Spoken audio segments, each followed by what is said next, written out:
basically this news, I mentioned this yesterday, and I think it was around the middle of the show when the decision came down, that the Fifth Circuit Court of Appeals, based out of New Orleans, this is the most conservative court in the country. It was a 3-judge panel made up of two Trump-appointed judges, excuse me, and a George W. Bush appointee, 3 Republican judges, basically said that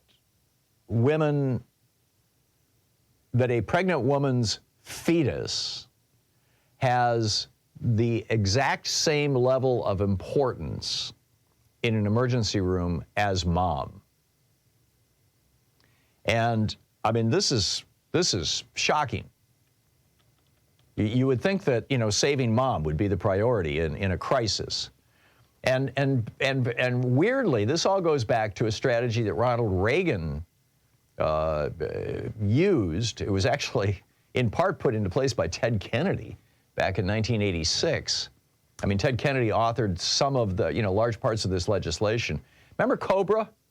You know, those of you old enough to, well, actually, even now, I mean, COBRA still exists. If you have a job where your employer is paying for your health insurance, excuse me, and you leave that job, whether you quit or whether you're fired or laid off or whatever, under COBRA, you can pick up that health insurance and continue it for a period of time. I think it's a year, I'm not certain. But you can continue the insurance for a while. You just have to pay the bill yourself. But you get the, you know, the price that your employer was paying, which is typically a bulk price. And, you know, which was kind of a cool thing. Well, that COBRA law had a smaller provision within it. It was actually written as a whole separate law that wasn't written by Ted Kennedy. But it was called the EMTALA, the Emergency Medical Treatment and Labor Act. And what this said, well, actually, let me tell you the basis of this. This started in 1985. There was this major scandal that hit the newspapers. The New York Times reported on it in late 85, and by early 86, it was, you know, like 60 Minutes was doing specials on it, and news reports, and you know, were coming out on this, that hospitals, for-profit hospitals, and even nonprofit hospitals, were dumping their patients, were either refusing to take in people who were indigent or didn't have insurance, or were simply stabilizing them and transporting them immediately to county hospitals and dumping them there. I mean, literally dropping them off outside the emergency rooms in these county hospitals. And the county hospitals were just overwhelmed. They were being crushed by the, you know, financially by the burden of, you know, all these people who couldn't pay their bills. So EMTALA, what this law said was that for-profit hospitals and nonprofit hospitals, but not, you know, not government-owned hospitals, are required to provide services in an emergency room.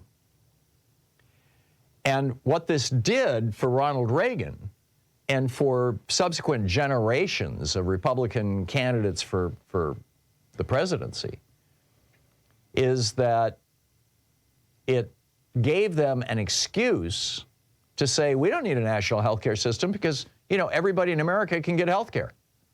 This is, as the New York Times noted back in 2016, quote, Republican politicians have long used the existence of this law as an argument against hastily expanding health insurance coverage when they have objected to a policy proposal's details. George W. Bush, for example, you know, the guy who put the Medicare Advantage scam into law in 2003, he said, quote, let me talk about health care since it's fresh on my mind. The immediate goal is to make sure there are more people on private insurance plans. I mean, people have access to health care in America. After all, you just go to an emergency room. Mitt Romney in 2016, when he was running for, no, it wasn't 2016, whatever the year was, Mitt Romney was running for president, told a New Hampshire audience, he said, federal law requires that hospitals treat people whether or not they can pay. So someone who doesn't have health insurance, they can go to the hospital and get free care. So basically what it did is it ended, I mean, there was a national discussion going on in the 1980s about a single-payer healthcare system.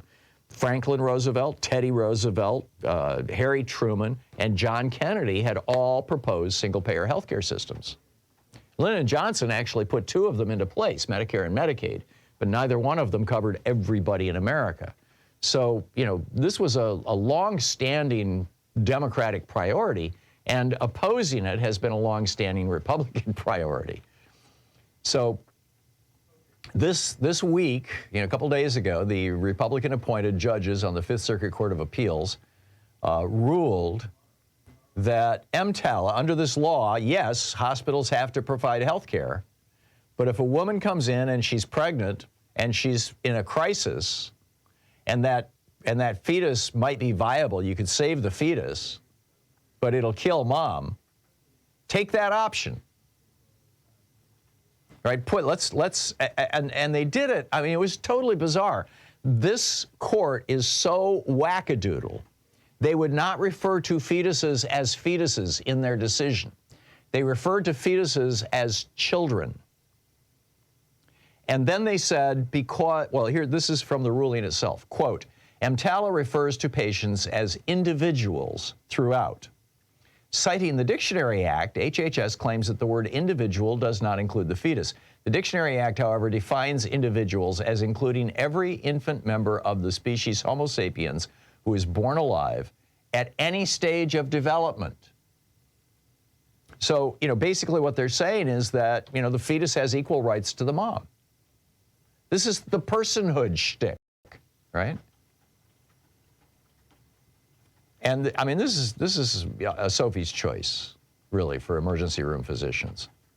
Jessica Valenti, who writes a Substack newsletter called Abortion Every Day, was absolutely brilliant about this. She wrote, how many more ways can they make it clear that they want us dead? And I mean that literally. As I wrote in 2022, it's not just that Republican lawmakers in the anti-abortion movement see women dying as an unfortunate but acceptable consequence of making abortion illegal. To them, the most noble thing a pregnant woman can do is die so that a fetus can live. There's a reason, Jessica Valenti writes, that anti-choice groups have spent the last year and a half valorizing pregnant women who decline cancer treatment or other medical care. In part, they're spreading these stories because they know maternal death rates are rising in the wake of Roe's demise, and they want to turn horror stories into martyrdom success stories. They need to make our deaths more palatable. But this goes beyond political strategy. To them, women dying in pregnancy isn't collateral damage. It's just our job.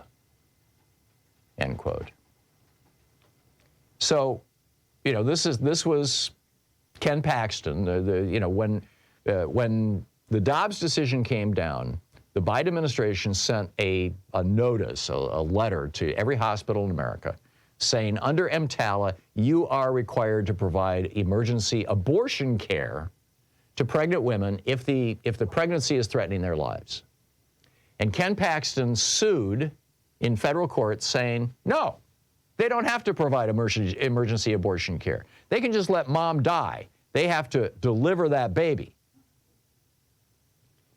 or that child or do whatever possible. Now, in a way, and Ken Paxton won the decision. So in a way now, Republicans are like the dog that caught the car. What are they going to do with this? I mean, in both Ireland and Poland, governments nearly fell.